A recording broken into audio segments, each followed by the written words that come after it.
Once in the peaceful folds of a hillside village, where the sun melted like honey across green terraces, lived a retired teacher named Arjun. He was in his late 60s, a kind-eyed man who had once taught hundreds of students in a nearby town. Now, every morning, he sat outside his modest home with a cup of tea, listening to birdsong and the distant laughter of children on their way to school. Arjun had always been known as a generous soul, not just with money or time, but with words. He was the kind of man who believed in sharing everything. If he was upset about something, he would talk about it. If he had an idea, he'd tell everyone. His thoughts were like a window left wide open, visible, audible, and easy for anyone to reach into. One rainy afternoon, as the clouds hung low and the air smelled of wet earth, Arjun sat with a neighbor named Dev. They had been friends for many years, and over a second cup of chai, Arjun found himself speaking about something he hadn't shared with anyone yet. His youngest son, Ravi, had recently lost his job in the city and had returned home quietly. Arjun was worried about the finances, about Ravi's mental state, about what the neighbors might say.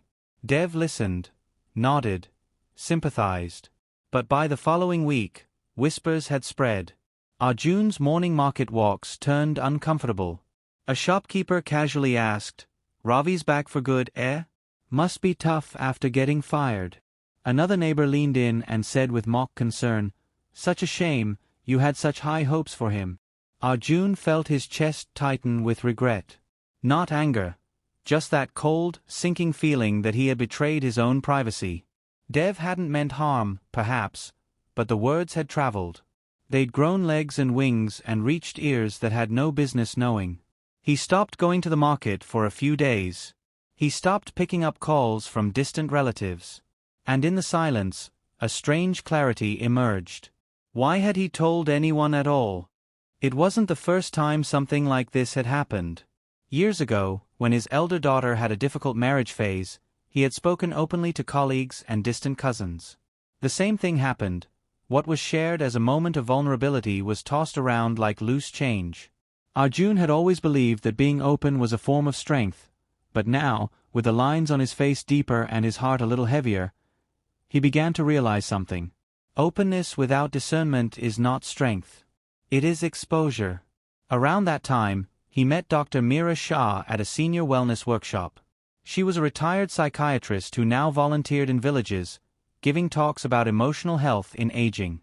She sat beside Arjun on a wooden bench and listened quietly to his story. Then she said something that stayed with him long after the sun had set. Your mind is your sanctuary. 어쩐지. Not everyone who knocks deserves to be let in. That simple line struck him more powerfully than any lecture ever had. Dr. Meera explained how, with age, our social instincts don't always evolve as fast as our wisdom. We still want to be heard, still want to be known, but the world around us grows louder, less patient, more transactional. She spoke of a 2020 study conducted by Stanford University on emotional vulnerability in older adults. The research found that seniors who frequently shared personal worries with casual acquaintances or distant relatives were more likely to experience social anxiety and loss of self-esteem. Those who practiced emotional regulation and selective sharing, however, were found to have higher emotional resilience and overall life satisfaction. Arjun went home that evening with a thoughtful silence inside him. He realized that wisdom, true wisdom, often starts with restraint, not of love, but of thought. Not every emotion needs an audience. Not every doubt must be spoken aloud. He started writing instead. In a worn notebook, he began to pen down thoughts he once would have shared too freely. When he felt sad or anxious, he would talk to himself quietly during walks or write long letters he never intended to send. Something inside began to shift. There was still a storm in his heart sometimes, but now, the walls of his mind had grown stronger. He didn't become cold or distant. He still smiled at neighbors, helped carry grocery bags, attended weddings and funerals. But people noticed something different. Arjun now spoke less about his private life. He listened more. And slowly, those around him began to respect him differently, not out of pity or routine kindness, but with a quiet reverence. He had stopped being just that friendly teacher uncle, and had become something else. A man who carried calmness. A man who had depth behind his eyes. The years went on. Ravi found work in another town, started his life anew. Arjun never told anyone the details. Not because he didn't care, but because he had learned a difficult, beautiful truth. The most sacred things in life, our fears, our hopes, our weaknesses, our children, deserve protection, not exposure. And protection begins with silence. Months passed, and the air in the village shifted from the crispness of winter to the golden warmth of early spring. Arjun now carried himself with a kind of graceful detachment. He no longer felt the need to fill silences with stories of his family, nor did he explain himself when he chose to spend time alone. His quiet had become purposeful, not lonely. But even as he grew more comfortable with this inner calm, he began to notice something curious. People started to approach him more often, not with gossip or small talk, but with genuine questions. "Baba, what do you think I should do about my daughter's education?" asked a worried father. "Uncle, how did you deal with loneliness after retirement?" whispered a young man from the next village. Arjun didn't give perfect answers, but he listened. Carefully, patiently. And when he spoke, his words carried weight. This change didn't happen because Arjun had read more books or taken any special courses. It came because he had finally internalized a powerful realization. Wisdom doesn't shout, it listens. It doesn't reveal everything, it chooses what to reveal and to whom. ****. One evening, as the sun dripped behind the hills like molten gold, Arjun sat with Dr. Meera again during one of her monthly visits. They watched the children play cricket near the schoolyard, their laughter ringing through the open fields. "You've changed," Meera said softly. 어존 스마일드.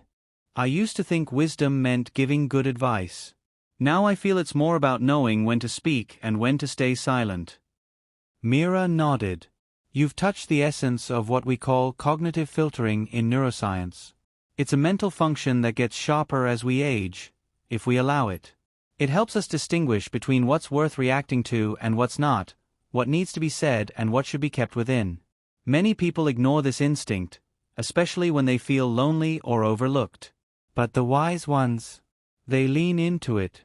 She explained that MRI-based research from the University of Zurich had shown that older adults with higher emotional intelligence demonstrated stronger prefrontal cortex activation during decision-making, particularly when deciding what personal information to share.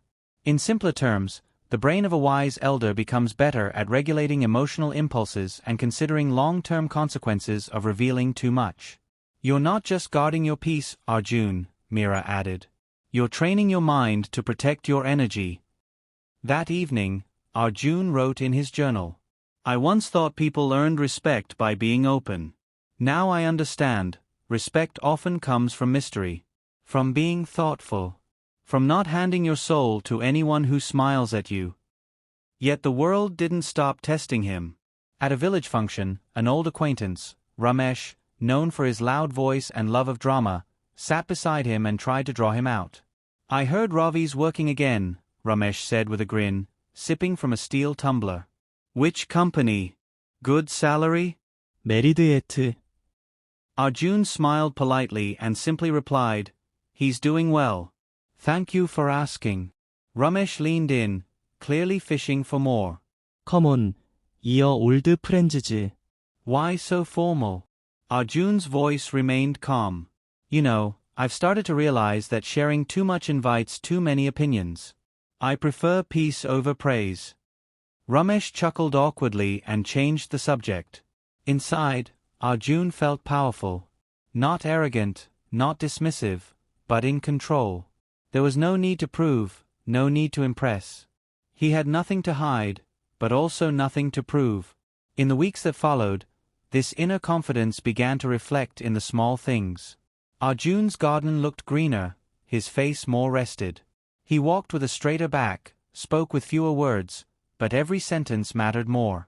When people gossiped around him, he simply smiled and listened, or excused himself.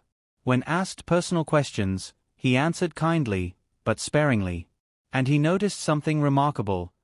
People didn't push. They respected his space. They were drawn to him, but they didn't trespass. In a world increasingly obsessed with broadcasting every moment, Arjun had become the rare man who held his truth like a sacred ember, warm, steady, untouchable. And this, perhaps, was the beginning of real wisdom. One morning, Arjun sat beneath the large neem tree near the temple, where elders often gathered for quiet conversations. The air was light with the scent of marigolds and sandalwood. A boy from the village, no more than 17, approached him hesitantly. His name was Kunal, curious, bright-eyed, and known for being outspoken. "Uncle," Kunal began, "can I ask you something?" Arjun folded his newspaper and gestured for the boy to sit. "I've been told," Kunal said, lowering his voice, "that I talk too much. My father says I say everything that comes to my mind, good or bad. But I feel like if I don't speak, no one will listen to me. How will people know who I am if I stay quiet?" Arjun looked at the boy with gentle eyes and replied, "I used to think like you. That silence meant invisibility. That people only saw you if you made noise. But life taught me otherwise." He told Kunal about the old days when he, too, shared every emotion, every thought, every plan. He explained how those words often returned to him twisted, misunderstood, or weaponized. And then he said something that landed softly but deeply. Sometimes the most powerful people in the room are the quietest. Not because they have nothing to say, but because they've learned that not everyone deserves to hear what they carry.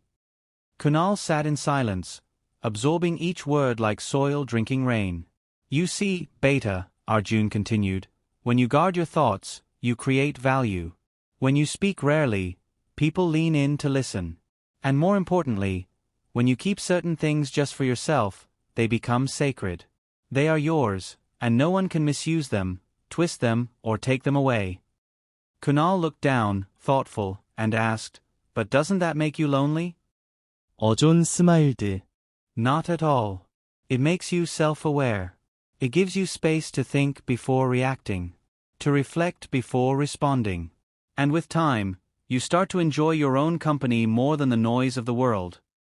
He paused, then said, "There is a kind of silence that's empty. And then, there's a kind of silence that's full of wisdom, full of peace. That's the one you must learn to cultivate." Science agrees with this kind of inner richness. In a long-term observational study by Dr. Ethan Cross from the University of Michigan, researchers found that individuals who practiced private self-talk and internal processing had greater emotional stability, lower stress levels, and higher self-trust.